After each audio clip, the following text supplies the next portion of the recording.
Bonjour, bonsoir. Merci à nouveau d'être fidèle à cette émission Entretien avec 2016-2018. Déjà 2 ans que les régions du nord-ouest et du sud-ouest font face à une crise socio-politique et sécuritaire sans précédent, appelée au Cameroun la crise anglophone.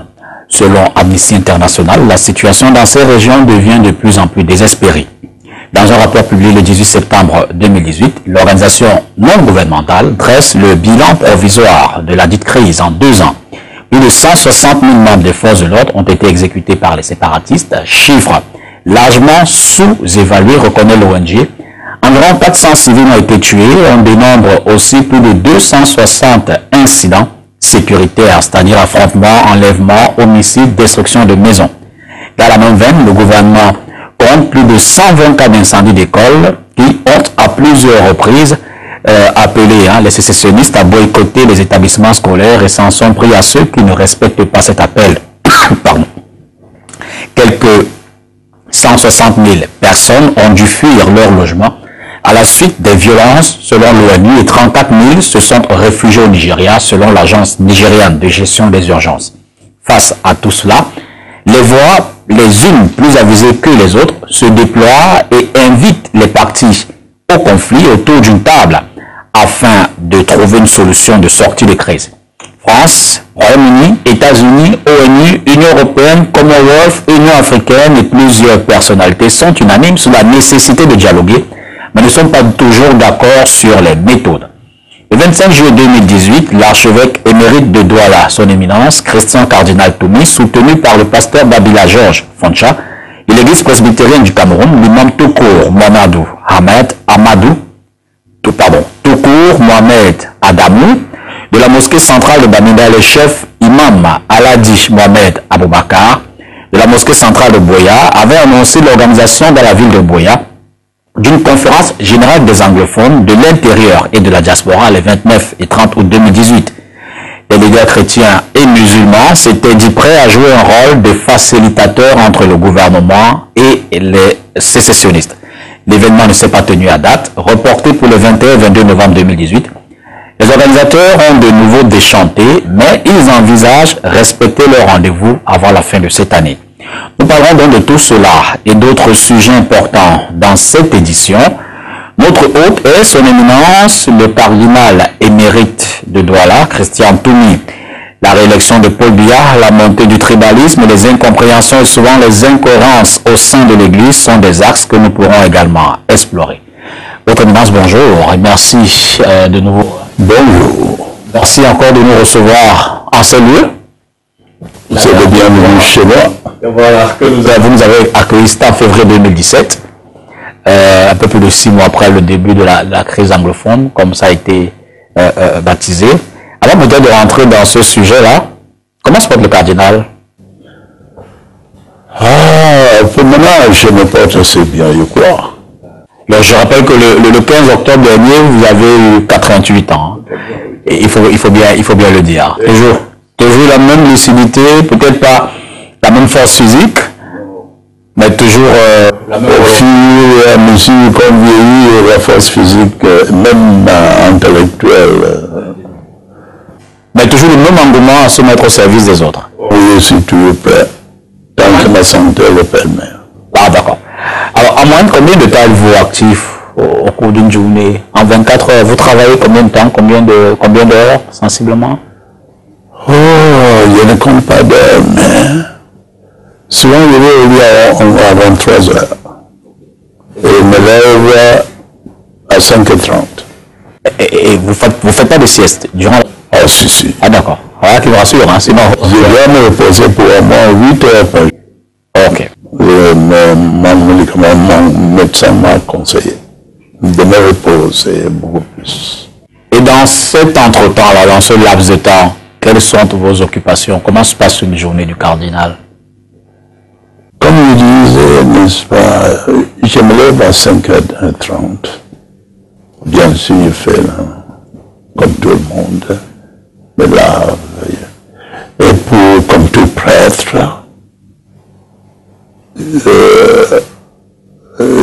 ce qu'on appelle l'office, c'est-à-dire les prières du matin, prières de lecture des anciens, les pères de l'église, ensuite la messe. Après la messe, bien sûr, je prends un peu de petit déjeuner. Et donc, je commence à lire et à écrire. En ce moment, je suis en train de faire un petit bouquin sur la morale naturelle. C'est-à-dire une manière de faire et de dire qu'il ne soit ni protestant ni musulman, mais c'est-à-dire qu'il n'appartient à aucune religion, mais qui est naturel parce que l'homme créé par Dieu a quelque chose de Dieu, c'est-à-dire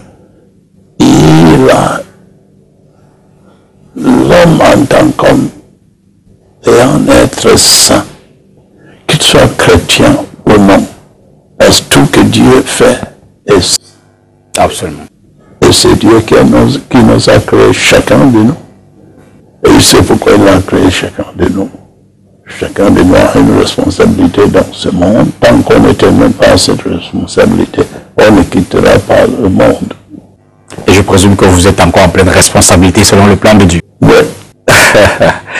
Alors, plus haut, j'ai évoqué un certain nombre de chiffres sous forme de bilan, que ce soit les organisations internationales, le gouvernement, oui, les ONG. Oui. Vous êtes en harmonie avec ces chiffres? L'Église a déjà essayé de faire le bilan, peut-être, de cette crise-là? Pas encore bilan, parce que notre président de la conférence, c'est-à-dire l'archevêque de Douala, Samuel Cléda, a déjà visité les deux régions qui sont, n'est-ce pas, où le problème se trouve. Mais nous ne sommes pas encore satisfaits. Nous ne sommes pas encore satisfaits parce que les tueries continuent. Et les gens souffrent de plus en plus. Il y a de la famine. Par exemple, chez moi au village, il n'y a plus personne. Tout le monde a quitté le village. Ou ici, dans ces régions limitrophes. Donc, on ne peut pas dire que les choses s'améliorent, quoi. Alors, après 2 tentatives, la conférence générale des anglophones que vous envisagez organiser n'a pu se tenir. Êtes-vous déçu? Oui, bien sûr. Mais chaque fois que notre projet n'a pas lieu, ça nous donne une occasion de réfléchir encore, que faire mieux. Mais cette fois-ci, nous étions très déçus. L'État n'a rien dit, n'a pas dit ni oui ni non. Bien sûr, il semblerait que selon les lois du pays, nous aurions dû continuer, mais nous ne voulons pas aller contre ce que l'État veut. Parce que nous avons eu quand même des rumeurs, des hommes d'État, qu'on aimerait que cette rencontre ne se tienne pas maintenant. Alors, pour le historique de cette idée, d'où vient-elle, comment a-t-elle germé, l'idée dans la conférence générale anglophone? C'est une bonne question que vous me posez là, parce que je suis à l'origine de cette affaire. Et nous avons voulu plutôt avoir une rencontre des hommes religieux retraités. C'est-à-dire qui n'ont plus d'ambition, ni politique, ni religieuse, c'est-à-dire dans nos religions. Et j'ai constaté que l'effort que les politiciens ont fait, souvenez bien, il y a eu des gens envoyés au nord, au sud-ouest, par le chef de l'État. Le Premier ministre était là-bas, mais rien ne se passe. Et nous nous sommes dit, faisons un effort. C'est moi qui ai initié, contacté les autres chefs de congrégation religieuse. Et je leur ai proposé, il faut que nous fassions quelque chose. En tant que chrétiens, en tant que religieux, et notre manière sera autre. Donc je les ai contactés, ils étaient d'accord, on s'est rencontrés ici. Et nous nous sommes demandé qu'est-ce qu'il faut faire maintenant. Il semblerait, à notre observation, que les politiciens sont en train d'échouer. Même la conférence épiscopale des évêques du Cameroun a fait un effort, mais rien ne se passe. Et nous nous sommes dit, il faut que nous nous rencontrions. Donc, j'ai contacté les autres, ils étaient d'accord. Nous nous sommes rencontrés ici. Et voilà ce que nous avons décidé. Nous nous sommes dit, nous n'avons pas le pouvoir politique. Mais faisons un effort comme des religieux. C'est-à-dire, nous nous sommes posé deux questions. Quelles sont les causes de la situation socio-politique, les causes malheureuses de la situation socio-politique que nous sommes en train de vivre dans ces deux régions. Donc notre premier effort serait de chercher les causes. La guerre qui se passe là-bas maintenant, et tout ça, ce sont des effets.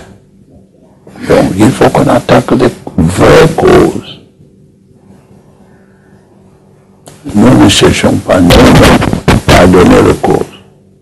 Mais nous posons cette question, ceux qui vont se rencontrer à Buea vont réfléchir sur les causes.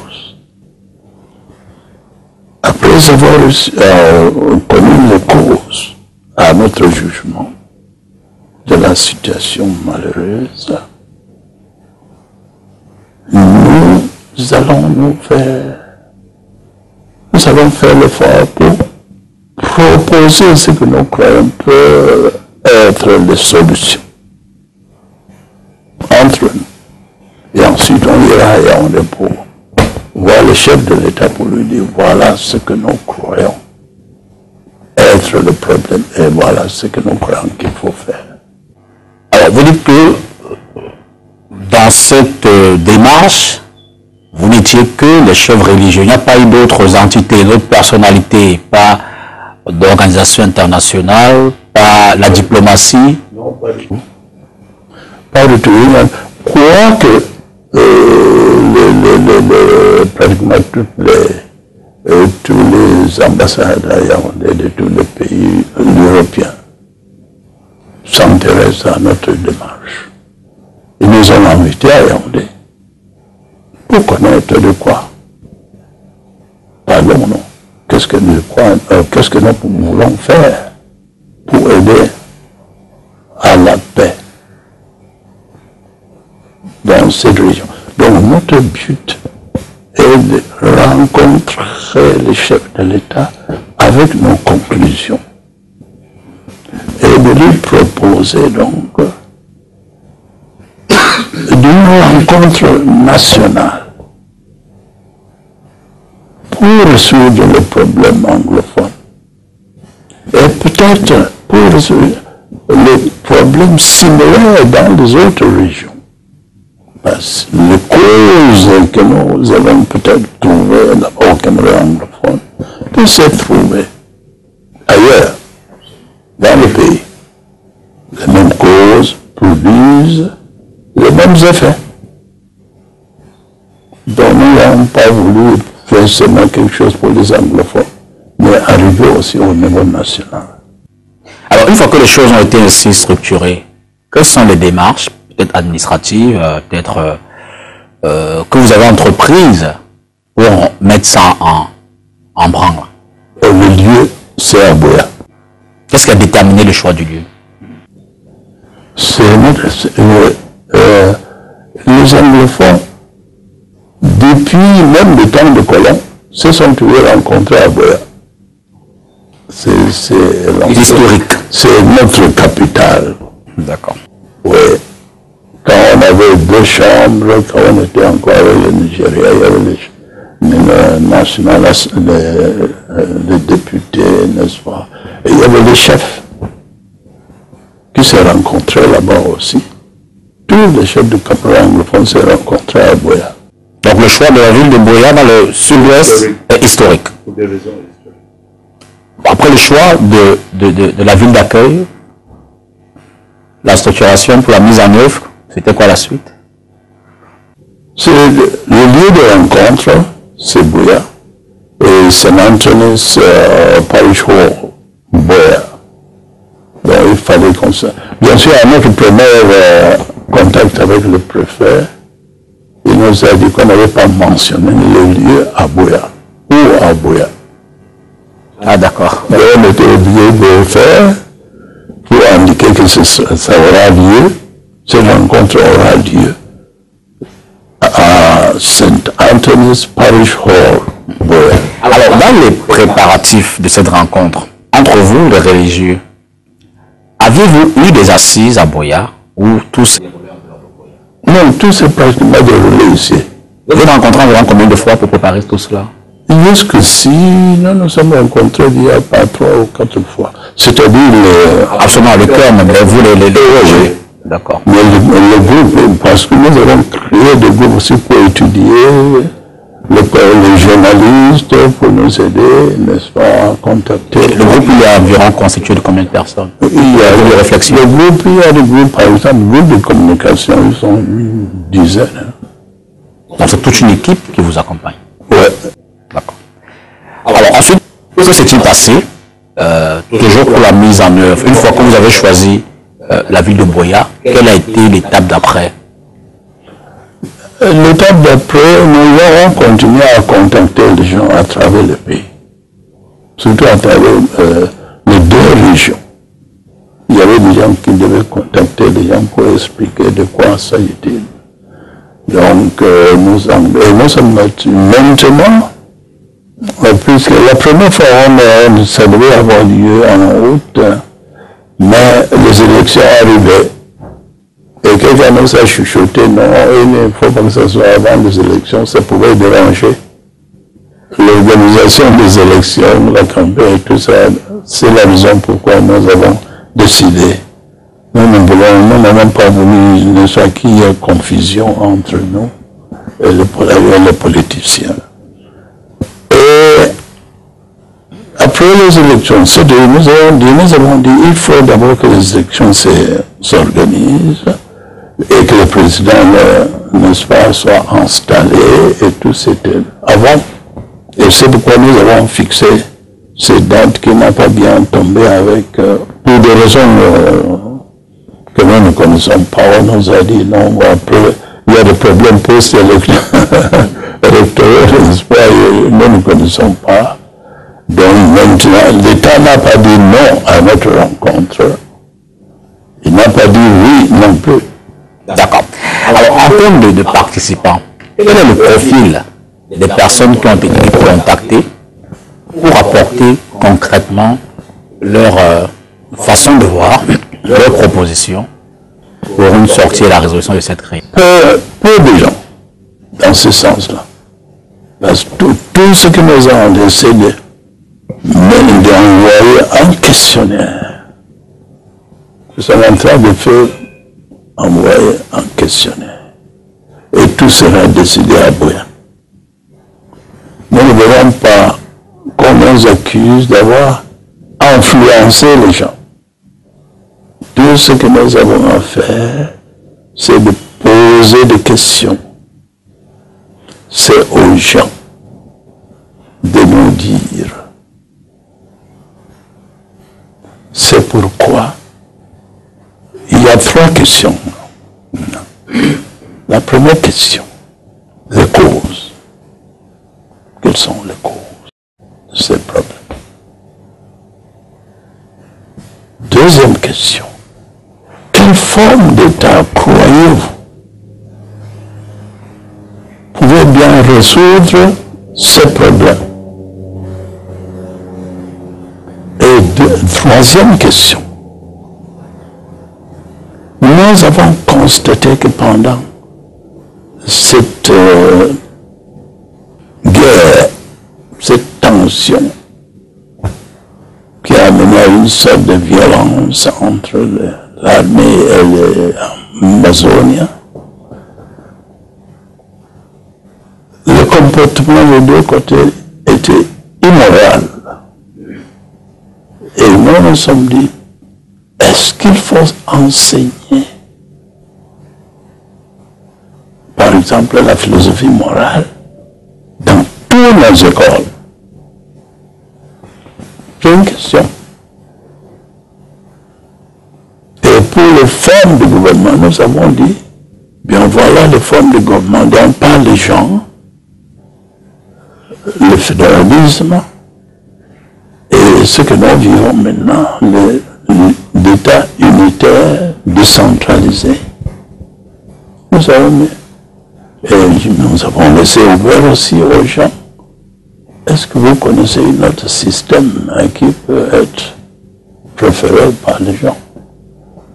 Tout cela sera étudié dans le lieu où les gens se trouvent. À Boulogne, nous allons mettre tout cela ensemble, une mise en commun. Alors, mais quand vous laissez cette question ouverte, y a-t-il un autre système qui peut être adopté? Vous ne laissez pas la voie au choix d'un État ou alors au choix de la sécession? C'est une question tellement ouverte que... Oh oui, c'est ouvert, on peut en débattre. Nous voulons laisser les gens libres. Mais nous ne voulons pas donner l'impression que nous imposons une forme. Mais bon, votre éminence, si d'aventure tous les participants étaient pour la sécession, que faites-vous? Nous savons bien qu'ils ne seront pas tous. Si vous voulez mon opinion, oui, je dirais que la majorité n'est pas pour la sécession. En toute conviction. Vous le dites en toute conviction? Oui. Alors, au début, déjà, cette affaire d'Amazonie était là depuis des années. Hein? Absolument. C'est lui qui avait lancé ça. Il est dans une église là-bas en Angleterre, il a dit Gorgi Dinka. C'est le premier qui a lancé cette affaire. Personne n'a pris ça au sérieux. C'est la jeunesse maintenant. Il a pris le relais. Alors, pour rester avec les participants à ces assises. Donc, vous dites, vous envoyez des questionnaires, oui. Vous les récupérez. Non, ils se préparent, c'est pour les aider à préparer. Ils se préparent leurs arguments. Voilà, pas d'arguments, les réponses. Les réponses. D'accord. Et quand on arrive à Boyage, c'est là une mise en commun. Donc, on va écouter ce que tous les... Il y en a combien et quoi? Il y a 12 divisions, 12 groupements là-bas au Cameroun anglophone. Mais quels sont ces groupements-là? Quelle couche de la société représentent-elles? Ce sont des chefs traditionnels? Non, tout le monde, dans un groupement, qui habite ce lieu-là. D'accord. Ouais. Ce sera uniquement eux, ces groupements, ce sont eux uniquement qui seront des participants? Oui. Ok. Avez-vous peur? Oui. Mais nous sommes dit, tout Camerounais peut venir. Par exemple, les francophones peuvent venir comme des observateurs. Mais, parce que nous croyons fondamentalement que le problème anglophone est un problème qui touche toute la nation. Mais justement, pourquoi associer? D'ailleurs, ça c'est l'une des remarques que faisait le professeur Tutu Zedzor, que j'ai rencontré également à cette émission, qui disait il pense que l'idée de la conférence elle est excellente. Oui, je l'ai écouté bien. Mais la réduire aux anglophones uniquement, non, c'est ça qu'il dit, n'est-ce pas? Il n'est pas allé jusqu'au bout. D'accord. Parce que ça ne concerne pas unique. C'est-à-dire, après, il faut écouter les gens de ces régions. Donc les anglophones se réunissent d'abord. Oui. Et on envoie à la présidence. D'accord. Leur ce qu'ils ont leurs avis, et c'est au président de convoquer toute la nation pour résoudre d'abord le problème anglophone. Parce que c'est une partie du corps qui est malade. Voilà notre convention, notre convoi, nous les hommes religieux. D'accord. Alors, dans cette démarche-là, oui. n'avez-vous pas peut-être consulter les autorités traditionnelles, hein, les autorités administratives, les syndicats, la société civile, ne sont pas des religieux pour apporter... Non, nous devons uniquement les religieux. D'accord.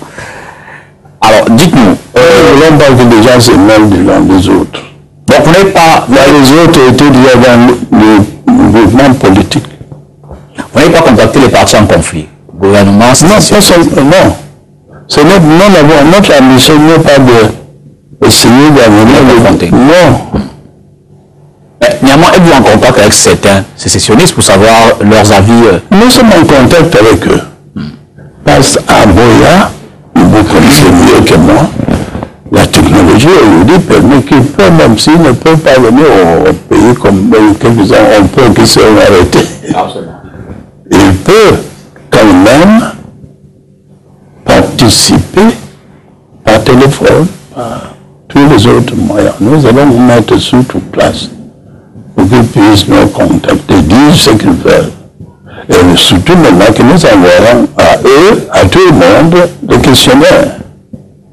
Alors à ce jour, bon, vous y étiez presque, hein, que ce soit pour le 30 août ou alors le 22, le 21, 22 novembre, avez-vous quand même reçu les réponses de votre questionnaire, les retours? À vrai dire, nous venons d'envoyer le questionnaire. D'accord. Quand l'État a dit non, nous nous sommes dit comment procéder maintenant en attendant que l'État soit d'accord par écrit. Et nous avons donc envoyé les questionnaires qui commencent à travailler. Et on ne perd pas le temps. Le questionnaire donc est envoyé. Et quand la date sera fixée, et nous nous rencontrons à Boya après-demain. Avec les religieux organisateurs? Oui. Alors, votre éminence, au regard donc de tous ces éléments-là, comprenez-vous l'hésitation des pouvoirs publics qui ne répond pas, qui ne dit pas oui, qui ne dit pas non, tout au plus? Les autorités vous ont dit attendez un peu. Est-ce que vous comprenez? Ils n'ont pas dit ça par écrit. D'abord, quelle est l'autorité qui vous a reçu? Préfet Boya. D'accord. C'était après la demande? Il vous a convoqué?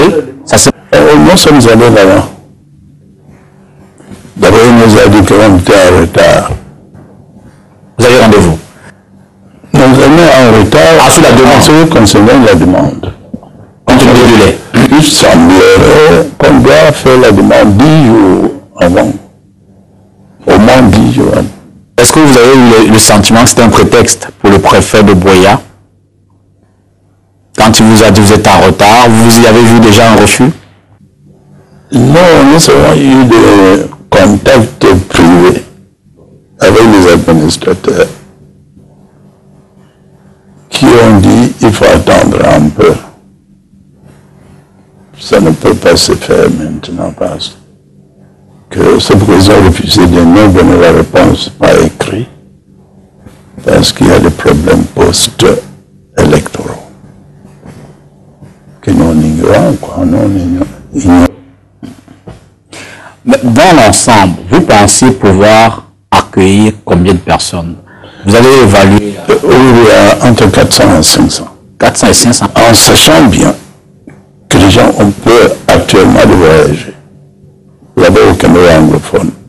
Et la pauvreté, ça coûte. Parce que c'est eux qui allaient payer leur voyage, aller se nourrir. Donc 400 personnes, c'est le chiffre minimal. Ouais. Compte tenu des paramètres que vous dites. Ça aurait pu être plus si les conditions étaient réunies. Si la condition était favorable. Mais justement, votre éminence, je veux dire, en l'état actuel de la situation, on sait qu'à Mouya, par exemple, à Kumba, c'est des affrontements, hein, il faut le dire tel quel, entre les sécessionnistes et l'armée régulière. Et Bamenda. Bamenda, et même on a vu, au-delà de Bamenda, il y a même que les gars sont arrivés jusqu'à Boya. Ouais. Mais je veux dire, compte tenu de ce contexte, faire venir 400 personnes à Boya, n'était-ce pas prendre des risques démesurés? Bien sûr, il faut toujours être prêt à prendre des risques. Dans tout ce qu'on fait dans la vie, si on veut réussir. Donc vous comprenez l'attitude des autorités qui ont dit, attendez un peu. Il fallait qu'ils nous disent que la situation sécuritaire n'est pas bien pour le moment. Pourtant, il faut attendre. Pour le moment, il y a une autorité qui dit verbalement, en privé, il faut peut-être ce sera mieux que ce soit en février. Pour nous, chaque jour est très important. Parce qu'il y a des morts tous les jours. Des gens meurent maintenant de famine, de la famine. Ils ne vont plus au champ. Il y a des gens. Économiquement, cette religion est morte. Mais comment les gens font pour vivre? C'est pourquoi beaucoup se sauvent ici. Il faut savoir que les gens de ma tribu, d'un temps, sont des mêmes linéages avec Fouman. Ouais, mon grand-grand-père du côté de ma mère est de Fouman. De la famille royale de Fouman. Vous savez, vous avez dit que ce soit à travers les réseaux sociaux ou alors les médias traditionnels, on a pu observer que les sécessionnistes vous ont d'abord opposé un refus à le faire. Catégorique. Vous avez essayé de comprendre pourquoi? Mais ils n'ont pas de raison, madame. Nous sommes en contact avec quelques-uns qui sont en Europe et aux États-Unis. Ils m'avaient invité à New York. Seulement, ils me sentaient bien, mais ils leur ont répondu par écrit, ils leur ont écrit. Et je leur avais dit bien, je crois que vous avez le droit d'avoir votre opinion politique, mais soyez tolérants. Il ne faut pas condamner à mort tout le monde qui ne pense pas comme vous. Ouais, parce qu'il avait pratiquement condamné à mort celui avec qui nous avons commencé cette rencontre des anglophones. Le docteur Simon Monzo. Donc, c'est un homme riche en expérience internationale. Il a participé dans les résolutions de problèmes de ce genre dans les autres pays en Afrique. Actuellement, il est représentant des Nations Unies au Mali, où ça ne va pas. Vous voyez, c'est quelqu'un, mais il ne sait pas ce que... Je leur ai dit, vous avez votre opinion politique, laissez les autres avec le leur. Pourquoi vouloir, n'est-ce pas, tuer quelqu'un parce qu'il ne pense pas comme vous? Mais qu'est-ce qu'on lui reproche exactement, docteur? Je ne sais pas. On lui reproche, et c'est faux, hein? C'est par exemple c'est le Cameroun qui va envoyer aux Nations Unies. Alors, qu'est-ce qu'il y a de mauvais dedans? Que le mouvement, comment un Camerounais aux Nations Unies, il était à un moment l'adjoint du secrétaire des Nations Unies, Kofi Annan à l'époque. Qu'est-ce qu'il y a de mauvais dedans? Alors, on regarde justement peut-être de vos contacts, de vos échanges. Et il commence maintenant à comprendre. Je lui ai adressé une lettre apostolique à eux, aux Amazoniens. Cette lettre est envoyée partout où l'Amazonien se trouve, en tant que pasteur. Bien sûr, il écrit aussi à l'armée du pays, parce qu'il y a l'armée aussi qui a commis des gaffes. Alors, qui sont-ils véritablement ceux avec qui vous êtes en conflit? Je veux dire en relation. Ils sont, je ne connais pas leur nom, hein? Oui, mais ils me téléphonent, ils les téléphonent. Et nous parlons par moyen de communication sociale, n'est-ce pas, à l'air. Mais il y a un qui les connaît bien, et bien. C'est lequel? Le nom... Rabacho? Non. Cristano? Il est en Italie. En médecin. Chirurgien spécialisé. Il était le meilleur de sa classe là-bas. Je leur ai dit, j'ai été obligé de leur dire, mais mes enfants, je crois que si vous prenez le pouvoir, vous serez pire que Hitler, que les nazis. Soyez prêts à accepter celui qui vous contredit. Oui, vous êtes des intellectuels, beaucoup d'entre vous là-bas en Europe. La force de l'homme n'est pas physique, elle est intellectuelle. J'accepte votre conviction, même si je ne suis pas d'accord avec vous. Acceptez aussi la mienne. C'est ça qui manque. Ils sont libres d'avoir leurs convictions politiques, mais qu'ils acceptent aussi que les autres sont libres d'avoir les leurs.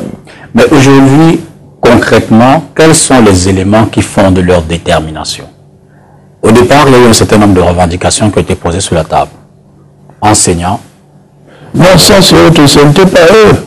Ah, d'accord. Ce ne sont pas les enseignants, mais C'est ceux qui parlent de la sécession, qui veulent partir du Cameroun. Voilà. Mais qu'est-ce qui fonde leur détermination? Ils disent bien sûr, il y a beaucoup de choses. Comme le docteur a énuméré, n'est-ce pas, les autorités. Sur le premier 6 ou 5, il n'y a aucun anglophone. Oui. Le professeur Titus Zazoua le disait, en termes d'institutions, président de la République, Conseil constitutionnel, président du Sénat, de l'Assemblée nationale, et ainsi de suite. Vous voyez. Et quelqu'un m'avait posé une question une fois, ici à Douala. Est-ce que vous croyez vraiment que les anglophones sont marginalisés? Ma réponse était, je n'en sais rien, mais je sais qu'ils sont toujours les adjoints.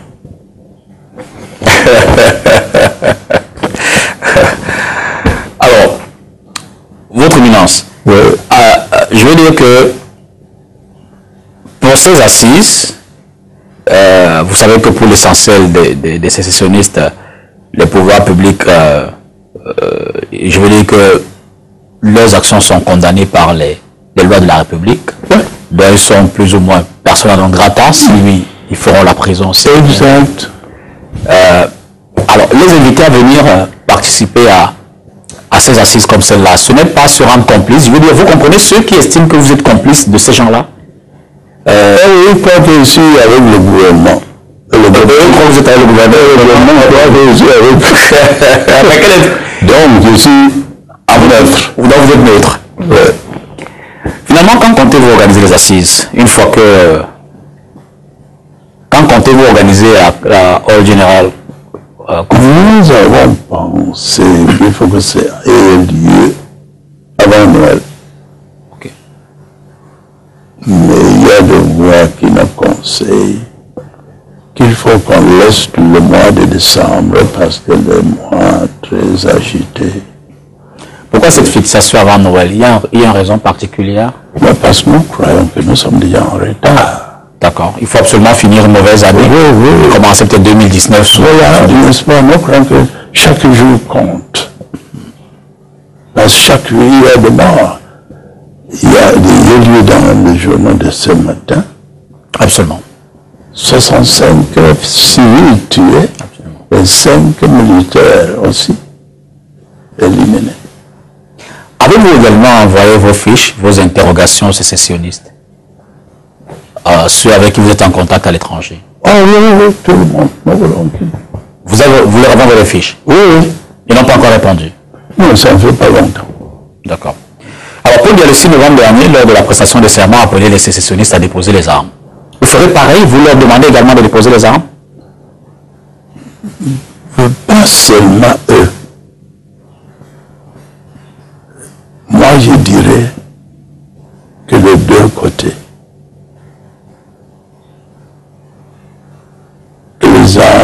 soit pas utilisé n'importe comment.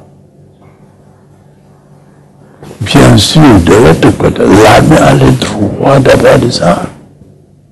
On ne peut pas imaginer un pays avec un armée sans armes. Mais l'utilisation, voilà comment on a tué un prêtre en fait il y a quelques jours. Le curé de Quimbon. L'armée en entrant là-bas, venant d'où l'évêque a dit qu'il ne savait pas, il tire pour faire peur à tout le monde. Mais le gouvernement a démenti la Il ne faut pas écouter le gouvernement. Le gouvernement ne peut pas. Quand vous vivez vous-même, comme l'évêque, le gouvernement dans sa cathédrale, comment le ministre ne peut savoir? Le ministre de la Défense dit que ce sont les sécessionnistes à l'issue des enquêtes qui avaient vécu les treillis de l'armée camerounaise. C'est pas vrai. Non, l'évêque a démenti ça. L'évêque a démenti. Je rappelle qu'il s'agit du père Cosmo Soboto, le prêtre kényan, de Quimbon. Avez-vous essayé de discuter de ces questions avec le président Paul Biya, de façon directe, peut-être en privé ou en cérémonie officielle? Vous-même, vous savez bien que vous avez dit que c'est pas facile de rencontrer le président. Donc vous avez eu l'occasion, bien mieux que nous, en d'autres circonstances, de le rencontrer? Non, je n'ai pas. Je crois que la dernière fois que j'ai rencontré le président face à face dans son bureau, quand j'étais au Nord. Il y a combien d'années de cela? Presque 20 ans. J'ai demandé l'audience pour rencontrer le chef de l'État, qui est mon cadet. Avant que nous nous rencontrions à Buea pour lui expliquer de quoi c'était, parce que j'en raconté des histoires. Il y a des gens qui se disaient, les Américains, ils peuvent se rencontrer à Buea et déclarer l'indépendance. Imaginez-vous comment. Mais jusqu'aujourd'hui,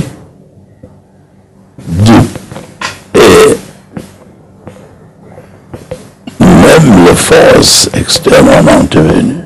Et jusqu'aujourd'hui. Vous n'avez pas de réponse. De quand date cette demande d'audience? Quand est-ce que vous lui avez adressé une demande d'audience? En juin? Plus qu'un mois. Plus d'un mois.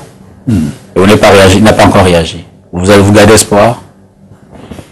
Vous n'avez pas essayé de lui transmettre un document, peut-être les fiches, hein? Vous aurez pu lui envoyer également les fiches qui s'expriment. Comme ça, vous aurez peut-être pu avoir sa part. Non, mais lui a envoyé l'invitation d'envoyer un représentant.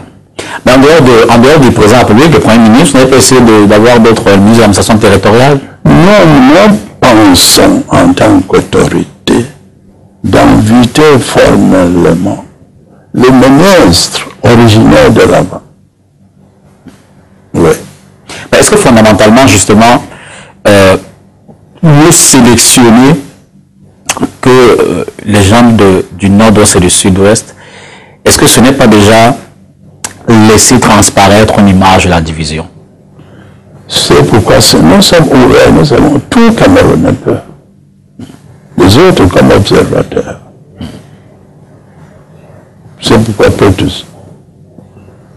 Titus, tu veux venir? Il a envoyé les gens, il a dit non, il n'est pas. C'est ouvert à tous les Camerounais. Okay.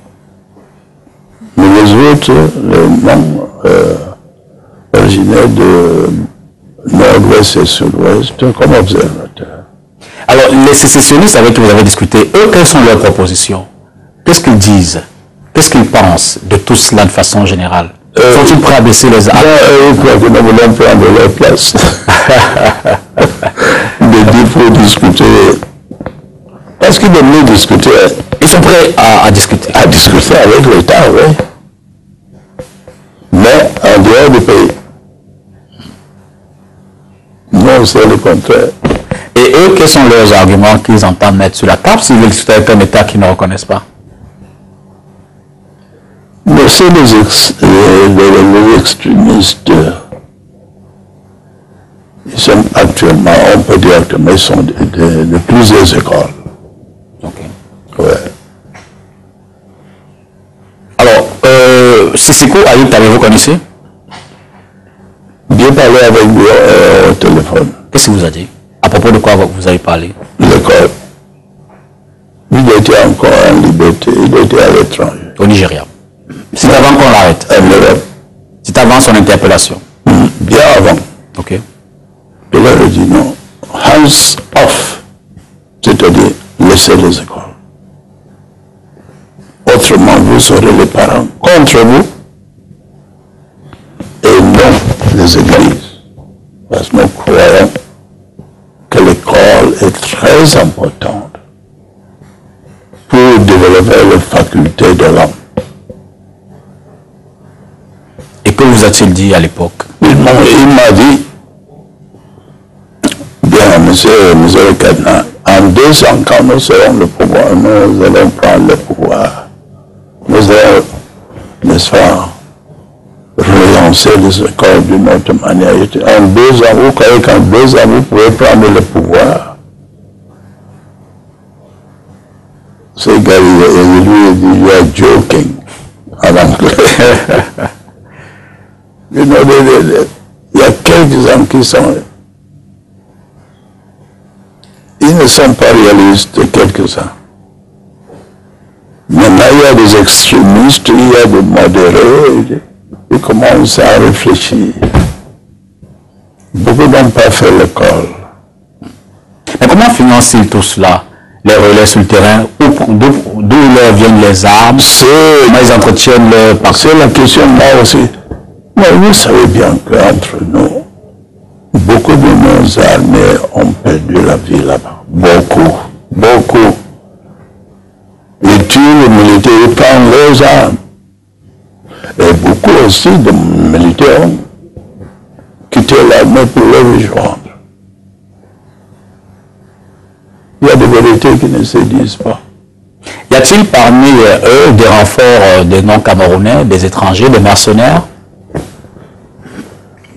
Mercenaires africains, peut-être qu'on ne peut pas distinguer entre... Absolument. Non, mais je doute. Donc, essentiellement, Les Camerounais. des Camerounais qui sont... Je crois, oui. Les Camerounais qui sont à l'extérieur et qui croient envoient l'argent. Par exemple, celui qui dit, il reconnaît. Il m'a dit, mais quand il leur dit, vous ne savez pas comment les gens souffrent au pays à cause de votre affaire là. Dans les forêts, dans les brousses. Et il m'a dit, nous devons envoyer l'argent. Et je lui ai dit, entrez au pays, allez dans la forêt, nous allons vous envoyer l'argent.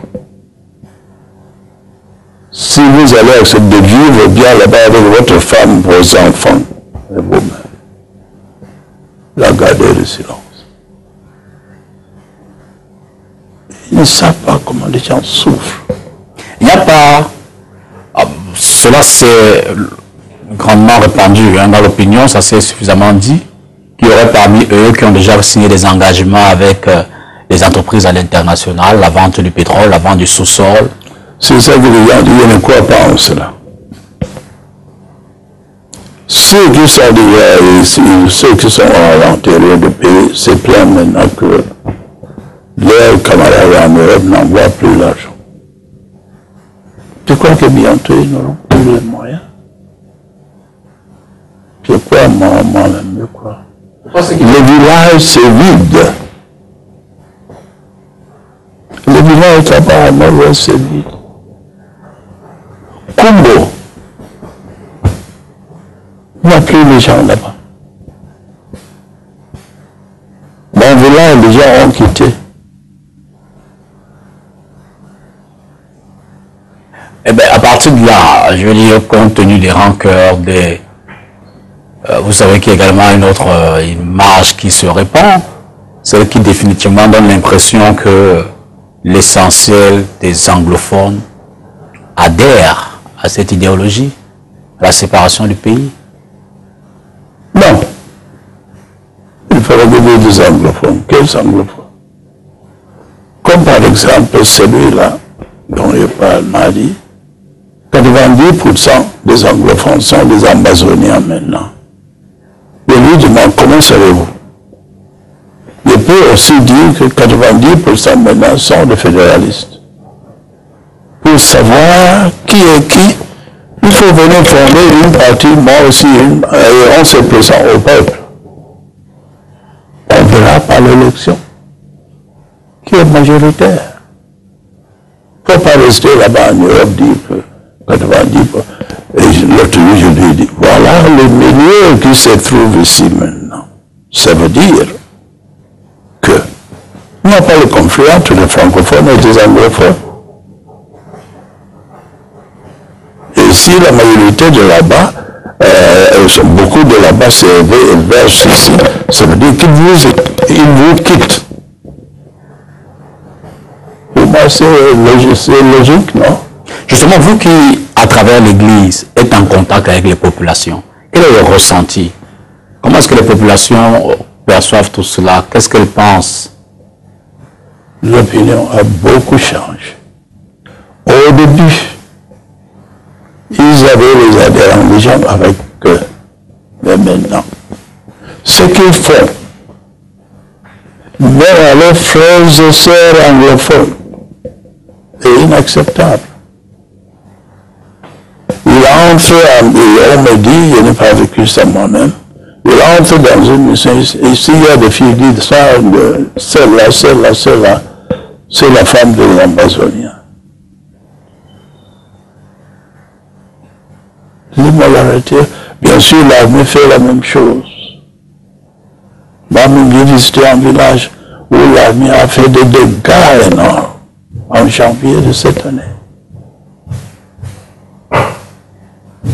Alors nous parlions de Sisikou Ayuk Tabé. Depuis après cette conversation, depuis son incarcération, on n'avait plus de contact avec lui. Non. Même pas à travers ses avocats ou à travers...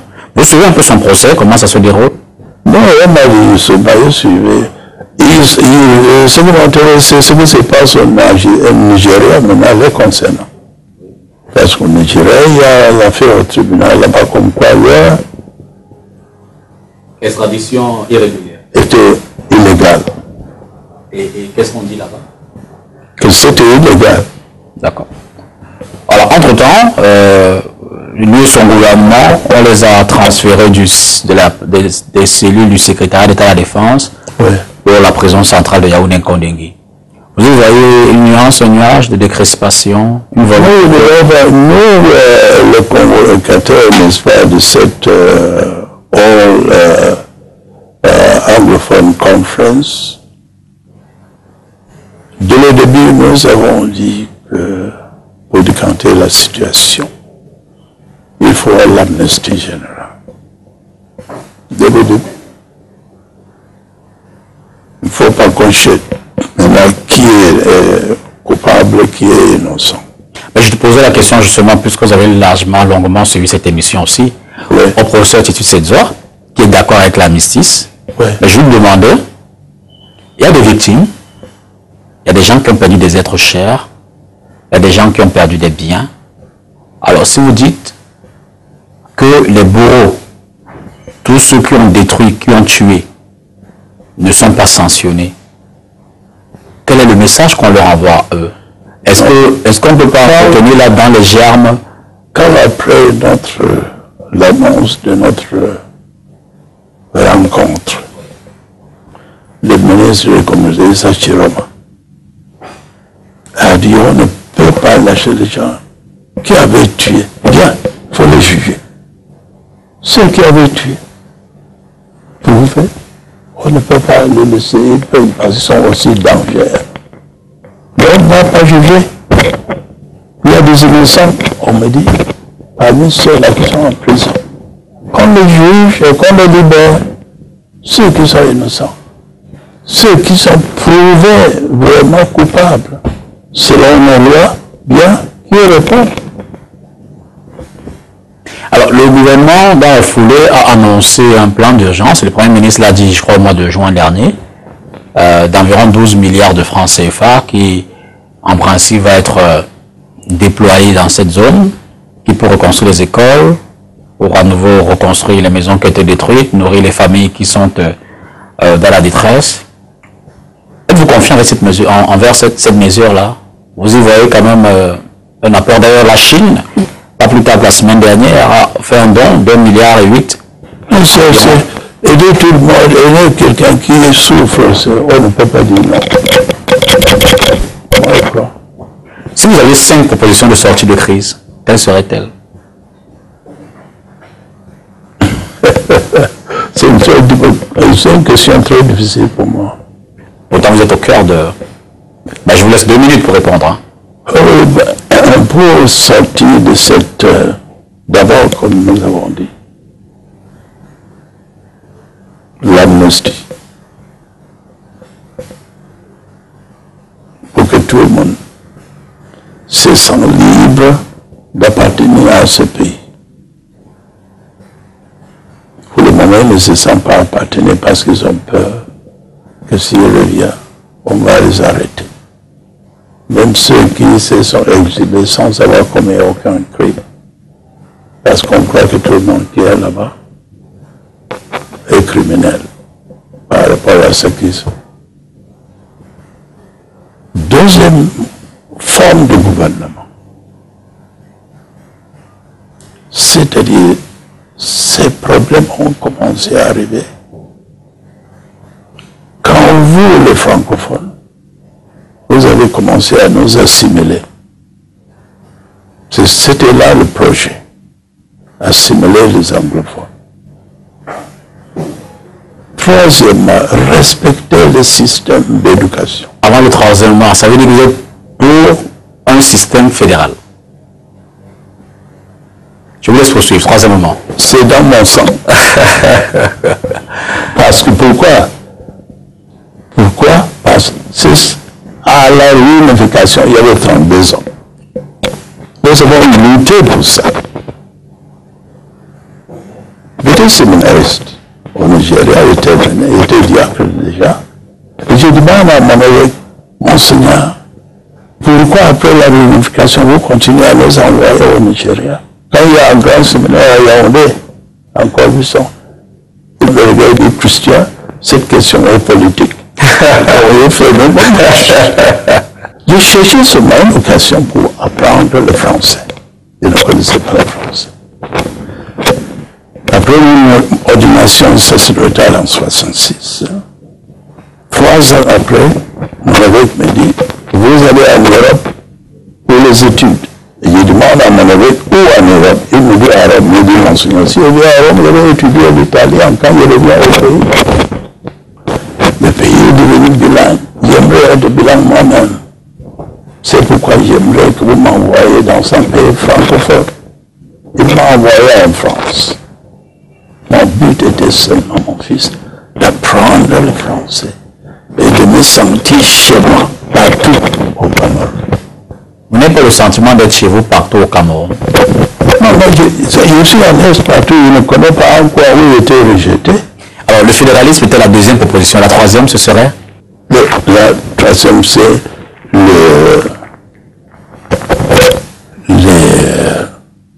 vous voyez comment il appellerait le quatrième, la police par exemple. Nous n'avons pas connu dans notre jeunesse la police là-bas avec des armes. C'était le bâton. Vous savez, la police ne portait jamais l'arme. Cela a instillé en nous, comment dirais-je, et inséré en nous la peur de la police. Qui reste? De parler avec un enfant de 4 ans. J'ai dit à l'enfant qu'il était au village pour visiter ma mère. Et l'enfant me dit, votre père est au village aussi. Je dis, non, il est mort. Et l'enfant me dit, c'est la police qui l'a tué. Je dis, absolument. Que l'enfant. La loi.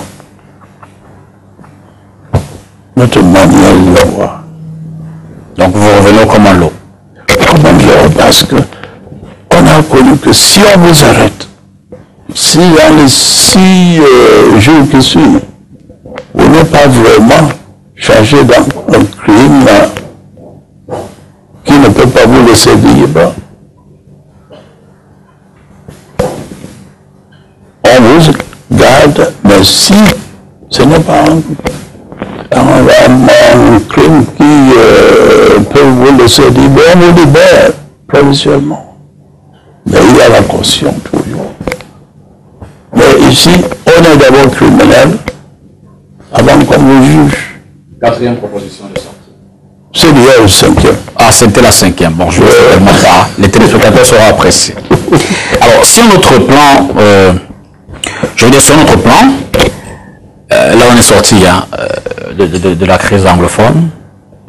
Il y a eu la présidentielle qui a eu lieu. Hein. C'était le 7 octobre dernier. Et le président Paul Biya a été réélu avec 71,28% des suffrages exprimés. Oui. Vous le félicitez. Brillante réélection. Il y a qui que ce soit depuis le temps d'âge. Mais nous acceptons comme l'autorité légitime.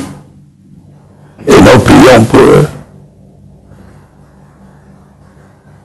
Alors, tout à l'heure, quand on discutait dans nos préambules à 9, Oui. On se rappelait effectivement qu'il y a un an, vous m'avez reçu ici pour une émission quasi identique. Oui. Et à l'époque, je vous demandais si vous encourageriez le président à être candidat. Et vous m'aviez dit, compte tenu de son âge, de son expérience, de son vécu, vous lui suggéreriez de se reposer. Oui. Aujourd'hui qu'il est réélu, êtes-vous confiant en l'avenir avec un Cameroun dans lequel Paul Biya a les manettes, le volant? Bien sûr, à cet âge-là, il est diminué physiquement et intellectuellement. C'est la raison que le pape, n'est-ce pas, avec de la partage, il est encore vivant. Benoît XVI. Benoît XVI a donné pour sa démission. Il avait déjà 4 ans. Et il a dit, je sens bien qu'intellectuellement, c'est un intellectuel. Il avait enseigné à l'université avant qu'il devienne cardinal là-bas à Rome. Et physiquement, qu'il ne pouvait plus. Mais c'est un jamais, peut-être bien que le président Biya a une bien meilleure hygiène de vie que Benoît XVI. Bien. On le voit. Bien sûr, ce qui est donné, c'était mon opinion. C'était mon opinion. J'ai reçu quelqu'un de son parti ici, qui m'a dit, qu'est-ce que vous en pensez? J'étais assis là où vous êtes. Et la personne était ici. Je ne donnerai pas le nom. Il me disait, qu'est-ce que je pensais de la candidature? Je lui ai dit, non, c'est votre affaire privée de votre parti. C'est le parti qui décide qui est la candidat pour le présidentiel. Si vous me proposez quelqu'un qui a déjà 100 ans et que le Cameroun est dans une élection transparente, le juge, nous n'avons rien à dire. Il faut que l'élection soit transparente. S'il décide, parce que le président élu n'est plus une affaire du parti. C'est une affaire nationale. Si les Camerounais entre eux acceptent votre candidat qui a 100 ans. Comment vous expliquez que le président a mis autant de temps au pouvoir?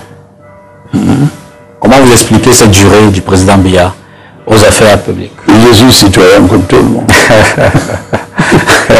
Je n'ai plus un poids pas qu'il devait avoir.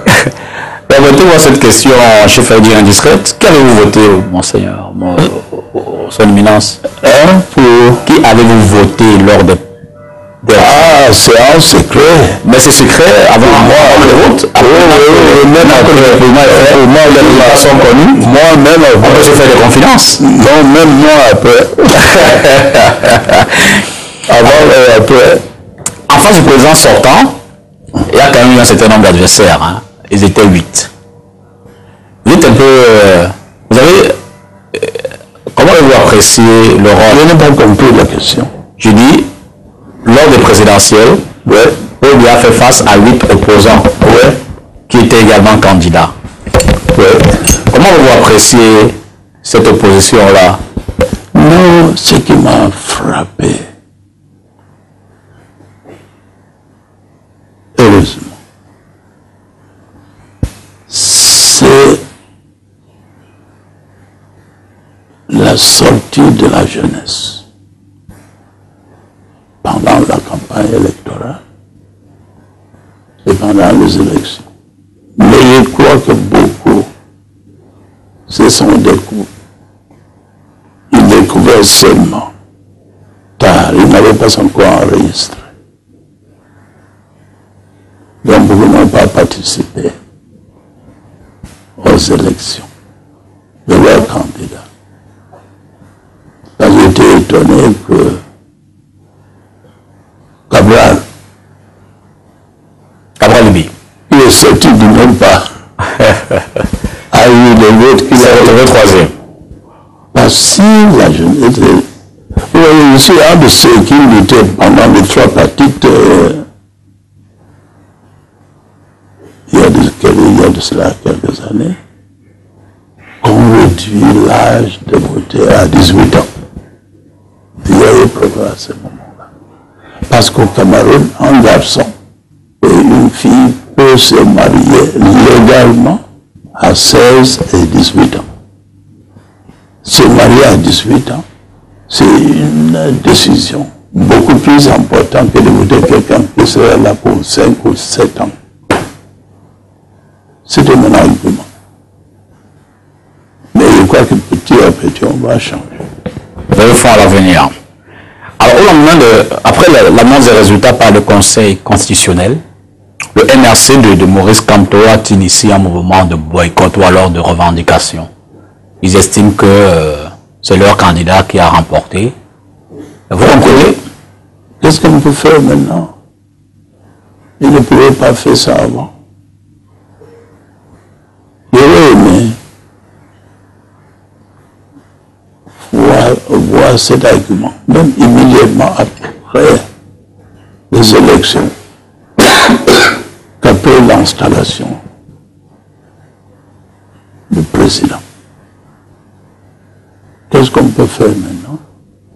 Il faut que nous acceptions le candidat qui est là. Et dans le mot d'ordre de boycott est toujours en instance, il est toujours en vigueur. Vous dites au MRC, c'est tard, il vaut mieux revenir à la raison, il vaut mieux revenir à respecter la décision du Conseil. Et préparer l'avenir. Préparer les élections. Oui. Moi, je crois. Il ne faut pas...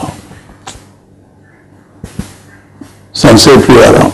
Alors, qui peut venir, n'est-ce pas, déclarer que pour lui quitte la présidence? Quel pouvoir au monde? Quel pouvoir? Vous voyez un pouvoir au monde qui peut? Je ne vois pas. Alors, comment avez-vous apprécié le rôle de Elekam pendant ces élections? Vous savez, les précédents scrutins, il y a eu beaucoup de contestations, de soupçons de tricherie. On avait estimé jusqu'aux dernières élections que Elekam ne jouait pas toujours franc jeu. Est-ce que cette année, vous avez l'impression que Elekam s'est amélioré dans l'organisation des élections? Non, est-ce que les efforts... C'est pratiquement les mêmes personnes qui sont là, non?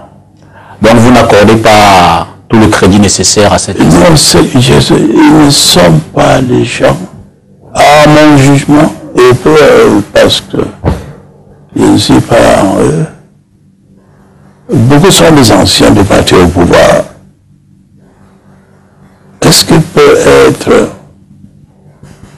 aussi neutre que ça? Même le président du Conseil constitutionnel, il était là quand on contestait les élections. Avant qu'il soit nommé président, non? Vous vous souvenez? Absolument. Hein? À l'époque, il était à la Cour suprême. Donc, même au Conseil constitutionnel, vous n'accordez pas toute... Tant tant que les lois ne sont pas assez acceptées. Donc pour vous, c'est au niveau du code électoral qu'il faut faire des réformes. Et tout le monde, oui. Oui. Il n'y a pas un pouvoir au monde qui organise les élections pour perdre. Et vous dites que chez nous, les lois concourent à faire gagner le pouvoir sortant. Je crois. Alors, au lendemain de cette élection, justement, on a pu voir qu'il y a une forte montée, une avancée assez extraordinaire du tribalisme. Hein. Que ce soit sur les réseaux sociaux, dans les médias traditionnels, dans la rue. Ceci condamne avec toute ma force. Qu'est-ce qui peut en être la cause? Ça veut dire que c'était l'attente là, c'était toujours là. Je crois. Et aussi, quand on regarde le gouvernement, on a peur de dire que la tendance est tribaliste. Que beaucoup de gens qui sont au gouvernement, les ministres et tout, sont du centre. On a cette impression. Vous estimez qu'il y a un tribalisme d'État? Je peux te dire oui. On a cette impression qui peut être fausse. Et en face, il y a Une fois, je me souviens, quelqu'un a dit à Paul Biya, un journaliste, il n'est mis au pouvoir que des anciens séminaristes qu'il avait connus. Et il a dit, n'est-ce pas, et ses amis, vous voulez que mes ennemis au pouvoir, ils vont lutter contre. Mais en face de ce tribalisme d'État, comme vous le dites, il y a comme une réponse, on dirait. C'est comme si l'opposition, je ne sais pas, d'autres forces réagissent également. D'abord, moi, j'ai mes faiblesses, le tribalisme n'est pas ma faiblesse. Non. Je suis à mon 5e diocèse. Quand je vais quelque part, je suis convaincu qu'il faut que je travaille avec les gens de ces lieux-là. Personne ne doit me suivre. Je n'ai jamais eu un proche à moi, depuis que je suis évêque, qui était parenté à moi. C'est pas principe. Parce qu'il doit m'identifier aux gens chez qui l'Église m'envoie. J'étais à Yagua, on m'a transféré à Garoua. Il y avait des gens à Garoua, même à Yagua, qui voulaient me suivre.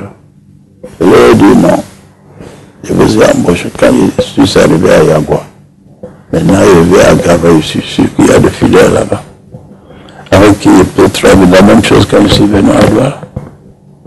J'ai travaillé, et les gens les plus fidèles à moi ne sont pas de mon village. Il y a eu un chauffeur ici pour 18 ans.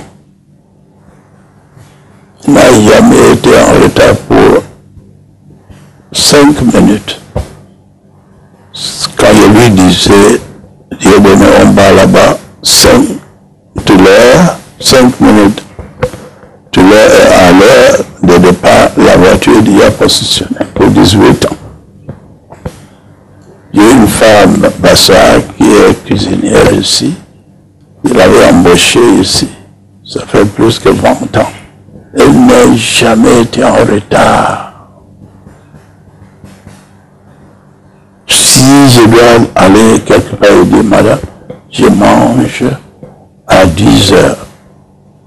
Le repas sera correct avant 10 heures.